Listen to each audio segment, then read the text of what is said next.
bijzonder dat iedereen het wil hebben. Dit is een meisje in de vorm van een vogel. Zeldzaam is dat wil iedereen wel hebben.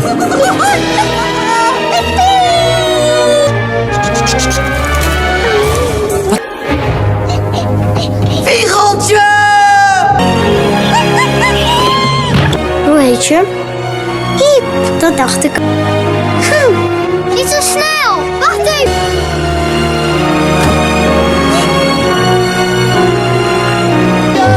Lemming Film en Independent Films presenteren het ontroerende avontuur van Viegeltje.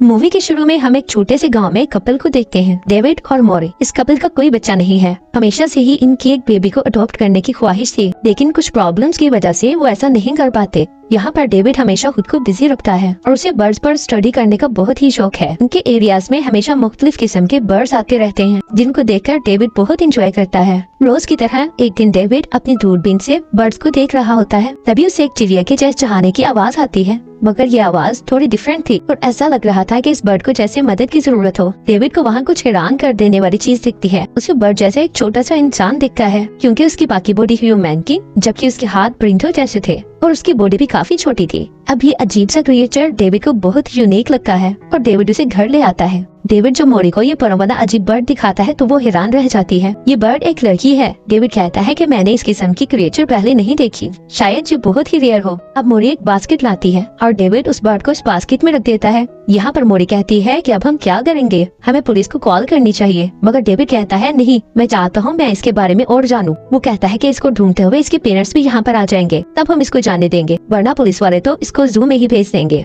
क्योंकि ये बहुत ही ज्यादा unique है। अब इसके अलावा ये couple क्योंकि काफी वक्त से बच्चे को भी अडॉप्ट करना चाहते थे, तो अब वो इस बर्ड का बच्चों जैसा ख्याल रखने लगते हैं। वो इसे फीड करते हैं और बहुत प्यार देते हैं। वो इस क्रिएचर का नाम बर्डी रखते हैं। अब अगले दिन हम देखते हैं कि ये कपल बर्डी के साथ काफी बिजी रहने लगा है। मॉरी बर्डी को फीड करवाने के लिए एक छोटी सी बोतल लाती है और डेविड इसके लिए एक वॉकर बनाता है। जब वो बर्डी को इसमें रखते हैं तो वो नोटिस करते हैं कि इसके पंख तो अभी भी नजर आ रहे हैं, जिसकी वजह से मॉरी उसके लिए सॉक्स काटकर ग्लव्स बनाती है और फिर वो दोनों इसे लेकर बाहर घूमने जाते हैं। अब जब वो घूम रहे होते हैं तो बर्डी बाकी बर्ड्स को देखती है और चहचहाने लगती है। डेविड कहता है कि शायद बर्डी बात करना चाहती है, मगर मॉरी कहती है कि शायद वो इन बर्ड्स को देखकर चहचहा रही है। बर्डी को देखने टाउन की कुछ औरतें इनके पास आती हैं, मगर यहाँ वो बर्डी का साइज देखकर हैरान थी। वो पूछती हैं कि तुम लोगों ने इसे कहाँ से अडॉप्ट किया है, ये इतनी छोटी क्यों है, मगर मॉरी उनकी बात को इग्नोर करके आगे बढ़ जाती है। अब दिन गुजरने लगे थे और बर्डी अब बड़ी हो रही थी। वो इस छोटी बास्केट में नहीं आ रही थी और बात करना भी नहीं सीख पाई थी और सिर्फ बर्ड्स की तरह आवाज निकालती थी। अब एक दिन मॉरी नोटिस करती है कि बर्डी उड़ने की कोशिश कर रही है और इंसानों से ज्यादा वो बर्ड्स की तरह एक्ट कर रही है। अब ये चीज मॉरी को थोड़ा सा डिसहार्ट कर देती है, क्योंकि वो चाहती है कि बर्डी इंसानों की तरह बिहेव करे, इसीलिए वो उसे उड़ने से रोकती रहती है और इंसानों की तरह बिहेव करना सिखाती है। यहाँ पर बर्डी का भी उनसे लगाव बढ़ जाता है। एक दिन मॉरी को फील होता है कि जैसे बर्डी उसे मम्मी बुला रही है। वो बहुत ज्यादा खुश हो जाती है। वो बर्डी को और भी वर्ड्स बोलना सिखाती है, मगर बर्डी को कुछ भी समझ नहीं आ रहा था। एक दिन मॉरी नोटिस करती है कि बर्डी फ्लोर पर से कीड़े खा रही है। ये देखकर उसे अच्छा नहीं लगता, मगर फिर वो समझ आती है कि बर्ड्स के लिए तो ये सब कुछ नॉर्मल है, इसीलिए वो एक प्लेट में कीड़े डालकर बर्डी के सामने रख देती है ताकि वो उसे इंसानों की तरह खा सके, मगर बर्डी उसे खा नहीं पा रही थी। फिर मॉरी डेविड से कहती है कि बर्डी अपने आसपास के लोगों को देखकर ही सीख पाएगी, इसीलिए वो उसे एक रेस्टोरेंट में ले जाते हैं। वहाँ पर वो एक केज में 2 बर्ड्स को फड़फड़ाते हुए देखती है और वो भी फड़फड़ाने का सोचती है, इसीलिए मॉरी उसे वॉशरूम ले जाती है ताकि वो वहाँ पर ये सब कुछ कर सके और उसे ये सब करते हुए कोई ना देखे। मॉरी बाहर लेडी से बात करने लगती है और जब बर्डी बहुत टाइम बाद भी बाहर नहीं निकलती तो मॉरी दरवाजा खोलकर अंदर देखती है, मगर अंदर सिर्फ बर्डी के शूज थे। मॉरी देखती है कि बर्डी वहाँ से उड़ चुकी है। मॉरी बहुत उदास होती है और फिर घर वापस आ जाती है। डेविड के आने पर वो उसे सब कुछ बताती है। डेविड कहता है कि वो शायद अभी इतनी दूर ना गई हो, इसीलिए वो दोनों उसे ढूंढने के लिए निकल जाते हैं। इसी दौरान हम बर्डी को परिंदों के झुंड में देखते हैं। ये उसकी लाइफ का सबसे बेस्ट टाइम होता है, जो कि वो इन बर्ड्स के साथ गुजार रही थी। अब अचानक तेज हवा की वजह से उसका बैलेंस बिगड़ जाता है और वो रोशन थान से होते हुए किसी के बेड पर गिर जाती है। दरअसल बर्डी एक छोटी बच्ची लूसी के बेड पर होती है।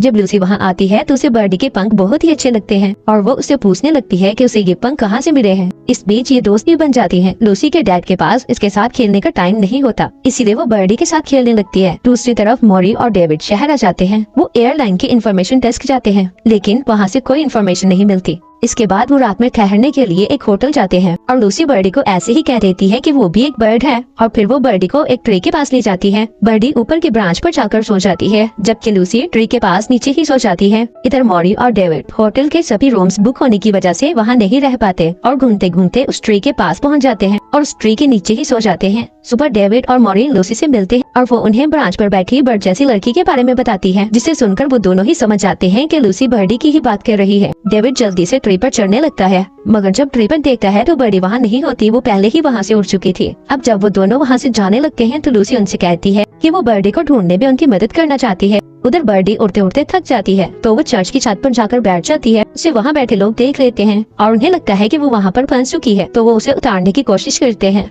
वो लोग फायर फाइटर को बुला लेते हैं। जब फायर फाइटर उसे बचाने की कोशिश करता है तो वो उड़ जाती है। लोगों को लगता है कि कोई ईगल उसे उड़ाकर ले गया है। अब ये बात न्यूज में आती है। वो मॉरी और लूसी के साथ उस फायर फाइटर मैक्स के घर आता है और उन्हें सब कुछ बता देता है कि बर्डी एक बर्ड है। मैक्स को यकीन तो नहीं आता लेकिन वो उनकी मदद करना चाहता था, इसीलिए वो बताता है कि बर्डी साउथ की तरफ गई थी और फिर मैक्स खुद भी उनके साथ साउथ की तरफ निकल जाता है। अब एक जगह उन्हें कुछ बर्ड्स की आवाजें सुनाई देती हैं और उसी दौरान एक आदमी फायर करता है और कोई चीज कुएं में जाकर गिरती है। ये लोग घबराकर भागते हैं। उन्हें लगता है कि बर्डी कुएं में गिर गई है। मैक्स की हेल्प से लूसी नीचे जाती है। लूसी देखती है कि वहाँ सिर्फ बर्डी के कपड़े हैं। बर्डी को ढूंढते ढूंढते रात हो जाती है, इसलिए वो रात गुजारने के लिए पास ही एक होटल में रुक जाते हैं। उधर रात में लूसी को होटल में एक लड़का मिलता है जो कि ट्री की ब्रांच पर बैठा हो। लूसी भी उसके पास जाकर बैठती है और उसका नाम बेन है।